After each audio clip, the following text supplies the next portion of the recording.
जय जी। मेरी कथा का नाम है पंडित जी और दुकानदार। यह बहुत वर्ष पहले की घटना है। एक थे पंडित जी और काशी में रहते थे। जैन सिद्धांत के बड़े अभ्यासी थे। एक बार वे बंबई के बाजार में पूजा के स्टील के बर्तन खरीदने गए। उस जमाने में स्टील के बर्तनों की एक सेट 9.5 आना हुई। भाव कुछ कोर कसर निकालने उच्छेद से पंडित जी ने दुकानदार से कहा, भाई 2 पैसे कम ले लो, 9.5 आना के बजाय 2 आना ले लो। दुकानदार बोला, पंडित जी आप भगवान की पूजा करने के लिए बर्तन ले जा रहे हो, भगवान तो तुम्हें बहुत पैसा देगा, फिर 2 पैसे का लोभ क्यों करते हो? पंडित जी भी कम नहीं थे। उन्होंने भी दुकानदार को अच्छा खासा युक्त जवाब देने की सोची। वे कुछ बोले बिना, पैसे भी न दिए बिना जैसे तैसे बर्तनों को अपने थैले में डालकर चलने लगे। दुकानदार को चक्कर आ गया। घबराते हुए पंडित जी को याद कराते हुए बोले, अरे पंडित जी पैसा तो देते जाओ। पंडित जी बोले, भाई ये बर्तन तो भगवान की पूजा करने के लिए ले जा रहा हूँ। तुम्हें ही अभी कहा था कि भगवान बहुत पैसा देंगे। तुम्हारे बर्तन से भगवान की पूजा करूंगा, उससे भगवान तुम्हें भी बहुत पैसा देंगे। फिर मुझसे 9.5 आना भी लेने की क्या जरूरत? पंडित जी के इस सरस और युक्त जवाब को सुनकर वह नतमस्तक हो गया। पंडित जी द्वारा ईश्वरीय उत्तर का खंडन इतने सरल व सहज तरीके से सुनकर वह व्यापारी अनंत प्रभावित हुआ। बाद में तो पंडित जी ने दुकानदार को पूरे पैसे दे दिए। उसे युक्ति से समझाया, भाई भगवान मुझे या तुझे कुछ देता नहीं है। भगवान तो पूर्ण सुख स्वरूपी दशा को प्राप्त परमात्मा है।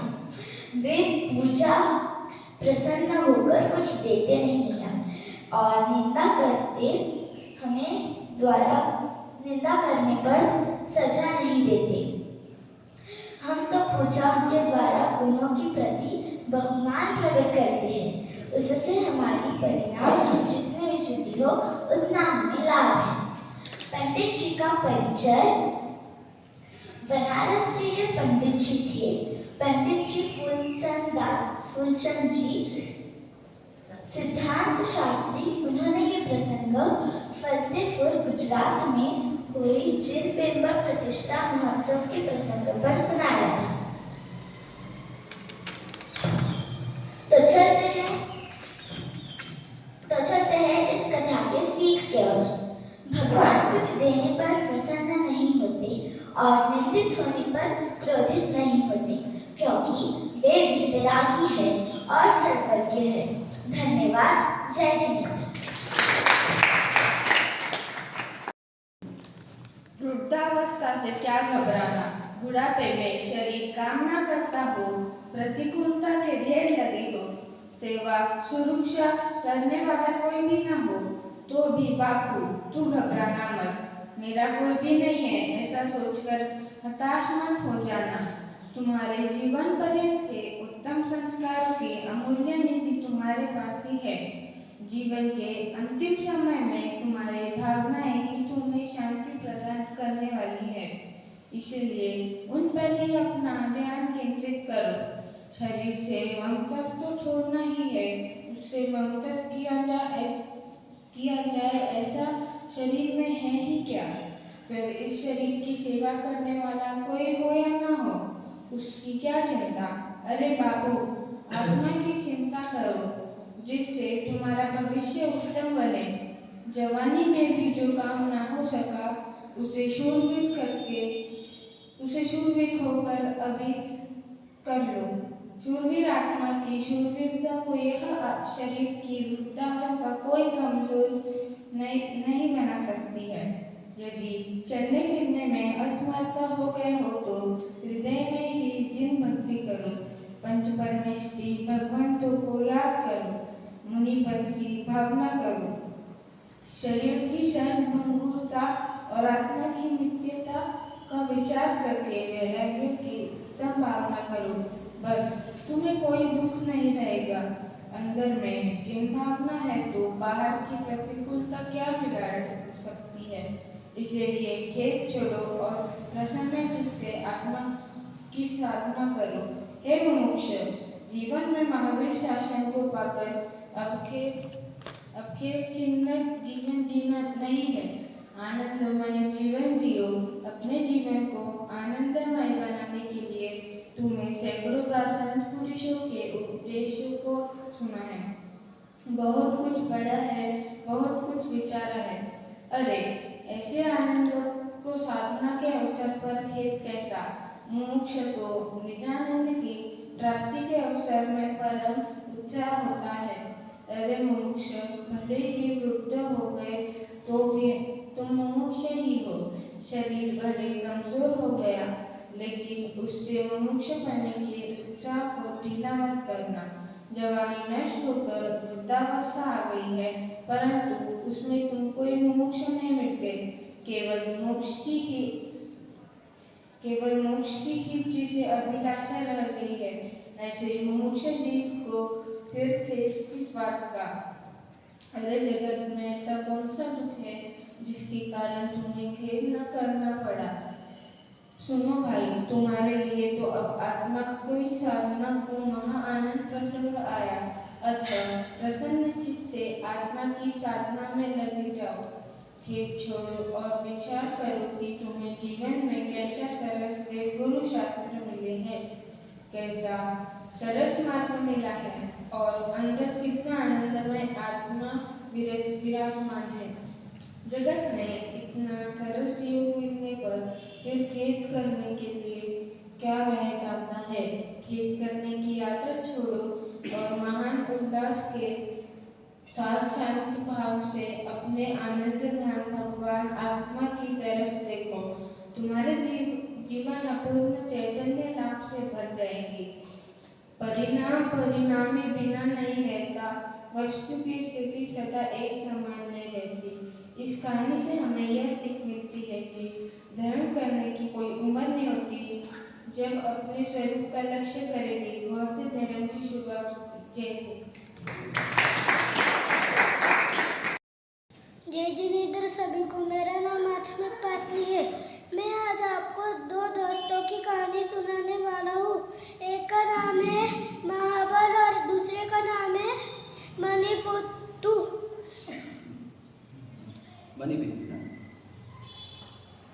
वो दोनों पहले देव बने थे। फिर मणिपुत्तु देव ने बोला था कि जो पहले मनुष्य बनेगा उसका देव, वो स्वर्ग का देव उसकी मदद करेगा मोक्ष में लगने, कल्याण में लगने। तो फिर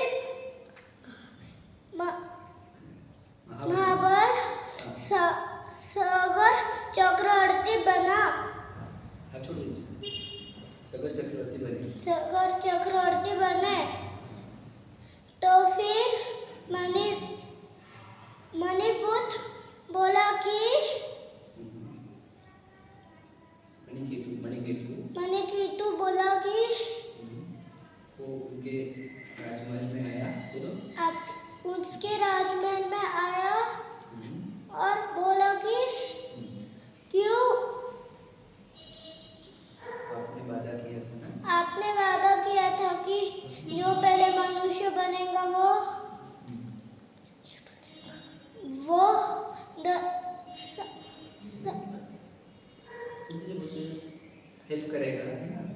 हेल्प करेगा।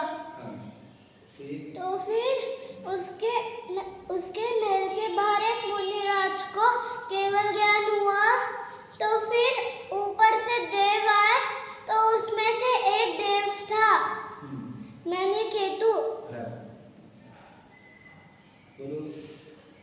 फिर मणिकेतु ने बोला ना, फिर मणिकेतु ने बोला कि बोलो तो मुनिराज का बोलो, मुनिराज है या मुनिराज है ना, युवा मुनिराज, मेरे पास कोई डिफरेंट भी नहीं है। फिर वो मुझे एक बाहर जगह उनके हाँ, मुनि के बाहर इतने राज फिर- थे। पढ़ने को दे देना। पढ़ते बोल के क्या अब भूल गए बेटा, सब बोल रहे थे ना अच्छे से, एक दिन में बोले ऐसे। हाँ एक दिन सागर चक्रवर्ती की नगरी में एक मुनिराज को केवल ज्ञान हुआ। इस अवसर पर स्वर्ग से बहुत सारे देव आए, जिनमें मणिकेतु देव भी शामिल थे। उन्होंने अपने ज्ञान से जाना कि उनका मित्र महाबल अब राजा सगर कुमार बन गया है और उन्होंने अपना वादा याद आ गया। मणिकेतु देव का पहले प्रयास, वे सागर चक्रवर्ती के पास गए और उनका स्वर्ग का वादा याद दिलाया। उन्होंने सागर को भोगों को छोड़कर मुनि दीक्षा लेने और मोक्ष पाने को सलाह दी।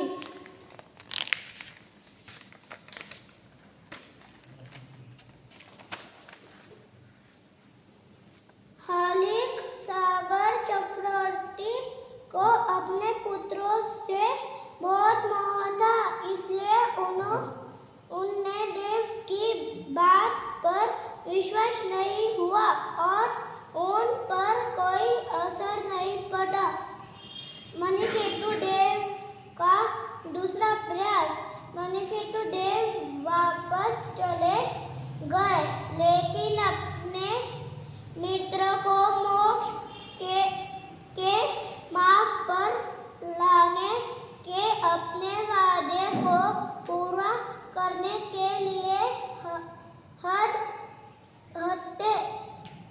कुछ समय बाद उन्होंने एक सुंदर युवा मुनि का रूप बनाया और सागर चक्रवर्ती के चैत्यालय में प्रकट हुए।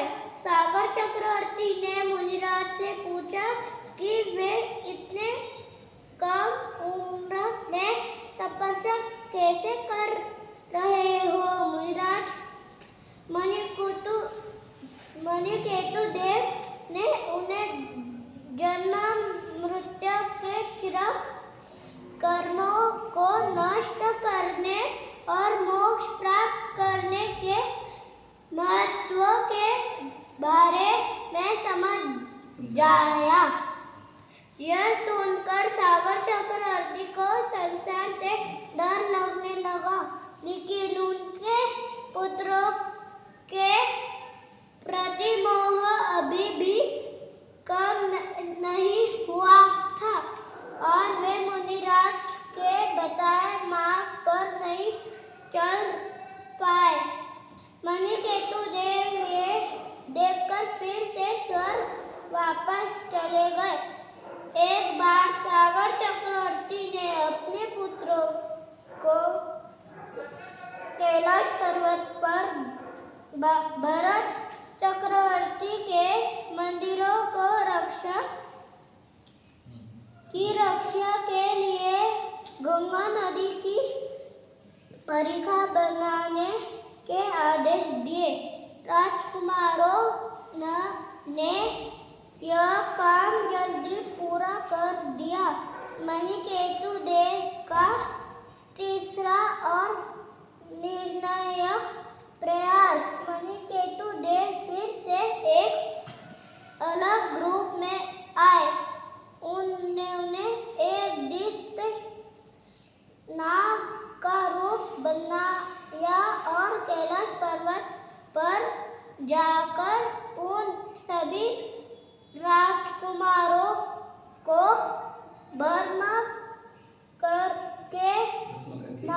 भस्म करके मार डाला।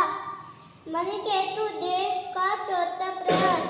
इसके बाद मणिकेतु देव ने एक बड़े ब्राह्मण के रूप बनाया और सागर चक्रवर्ती को राजन रबर में जाकर अपने मृत बेटे के लिए रोने लगे।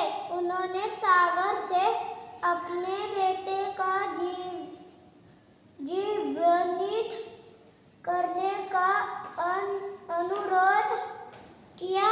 सागर चक्रवर्ती ने ब्राह्मण से कहा कि मरने से कोई नहीं बचा सकता और केवल वही बच सकता है जो जन्म मरण का चक्कर से छूटकर मोक्ष प्राप्त करे। उन्होंने ब्राह्मण को शोक छोड़कर मुनि दीक्षा लेने और कठोर तप करके मोक्ष प्राप्त करने के सलाह दी।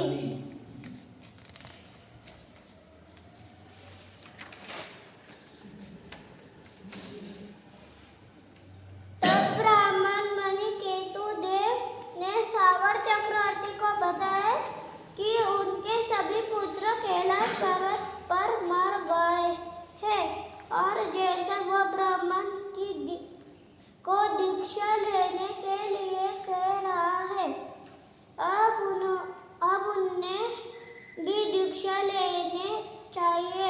ये सब सुनकर सागर चक्रवर्ती बहुत दुखी हुए और सोचने लगे कि इस धन का क्या अर्थ है।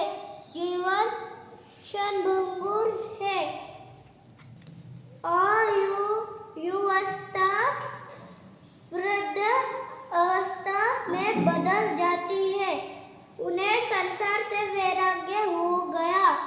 सागर चक्रवर्ती ने अपने एक संबंधी भगीरथ को राजा बनाया। इसके बाद सागर चक्रवर्ती ने मुनि दीक्षा ली, कठोर तप किया और उन्होंने सभी कर्मों का नाश करके मोक्ष प्राप्त किया। उधर मणिकेतु देव ने सागर चक्रवर्ती को सभी पुत्रों को पुनः जीवित कर दिया। सागर चक्रवर्ती के पुत्रों ने अपने पिता के बारे में सब कुछ सुनकर वैराग्य प्राप्त किया और उन्होंने भी दीक्षा लेकर मोक्ष प्राप्त किया। जब भगीरथ को यह सब पता चला तो उन्होंने भी वैराग्य हो गया। उन्होंने कैलाश पर्वत पर शिवगुप्त नाम के मुनिराज से दीक्षा ली और गंगा नदी के किनारे तपस्या की। इंद्र के उनकी भक्त में क्षीर सागर के जल से उनके चरणों का अभिषेक किया और वह जल गंगा नदी में मिल गया। तभी से गंगा नदी को भी तीर्थ माना जाने लगा। भगीरथ ने भी गंगा नदी को तट पर कठोर तपस्या की और वहीं से मोक्ष प्राप्त किया। इस प्रकार मणिकेतु देव एक कल्याणकारी मित्र साबित हुए, जिसने अपने मित्रों को जन्म मरण का बंधन सब से बचा लिया। तो आज क्या है? तो लोग फ्रेंडशिप डे बनाते हैं, लेकिन सबसे अच्छा अच्छा, लेकिन सबसे अच्छा मित्र तो कल्याण मित्र ही है। मणिकेतु देव जैसे कल्याण मित्र जय जिनेन्द्र। हम सब एक दूसरे के कल्याण मित्र है। जय जिनेन्द्र।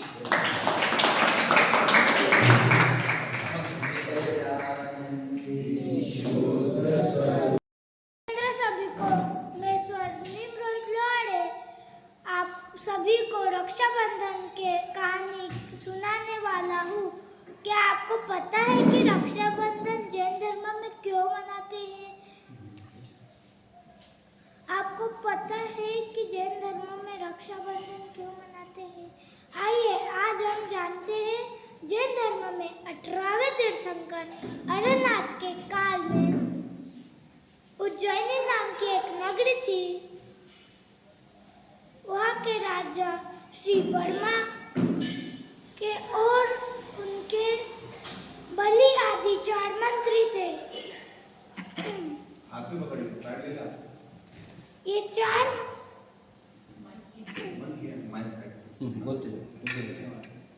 4 मंत्री ब्राह्मण थे और जैन धर्म के द्वेषी थे। राजा जैन धर्म के दृढ़ श्रद्धानी थे। एक समय उस नगरी में अकंपनाचार्य आदि 700 मुनिराज का संग आया। अकंपनाचार्य ने अवधि ज्ञान से जाना कि कुछ बुरा होने वाला है, इसलिए उन्होंने सभी मुनिराज को मौन रहने को कहा। तब वहाँ राजा, नगर के सदस्य और चारों मंत्री भी उपदेश सुनने आए, परंतु सभी मौन में ही थे। किसी ने कुछ उपदेश नहीं दिया।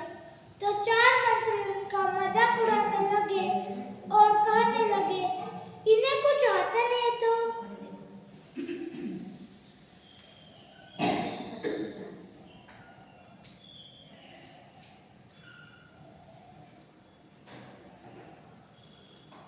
इसीलिए मौन है, आता नहीं इसलिए मौन है। ठीक है, आगे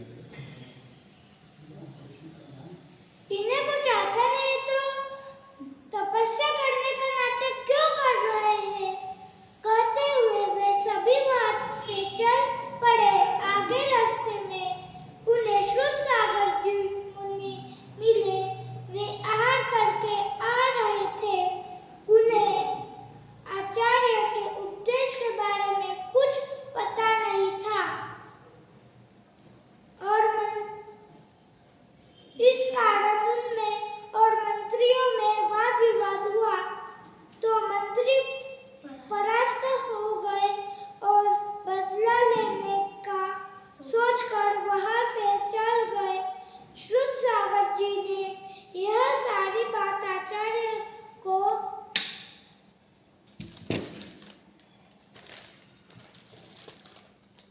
बताई। आचार्य जी परेशान देख के श्रुत सागर जी भी चिंतित हुए और उन्हें उनके चिंता का कारण जानकर कहा कि आचार्य मुझे क्षमा करें। मेरे नासमझी के कारण संघ पर उपसर्ग हो सकता है, इसलिए मुझे दंड अवश्य मिलना चाहिए। पर आचार्य को अपने प्रिय शिष्य को दंड देना उचित नहीं लगता था। वो उस कारण भी खिन्न हो रहे थे। उन्हें समझ आ रहा था कि श्रुत सागर जी के इसमें कोई गलती नहीं है, क्योंकि जब मैंने मौन रहने का कहा था तब वो यहाँ थे ही नहीं। पर जो बात हुई उसका परिणाम भयंकर हो सकता है, इसलिए इन्हें यहाँ से भेजना ही होगा। तब मन को बड़ा कठोर करके उन्होंने श्रुत सागर जी को जहाँ ये घटना हुई वहीं जाकर साधना करने के लिए कहा। तब श्रुत सागर जी बिना कोई संकोच के आचार्य जी को प्रणाम करके वहां से जाने के लिए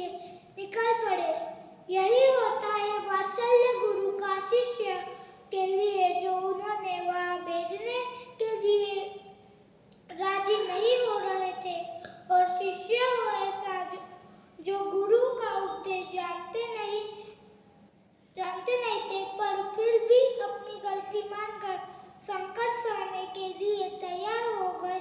सिर्फ अपने आचार्य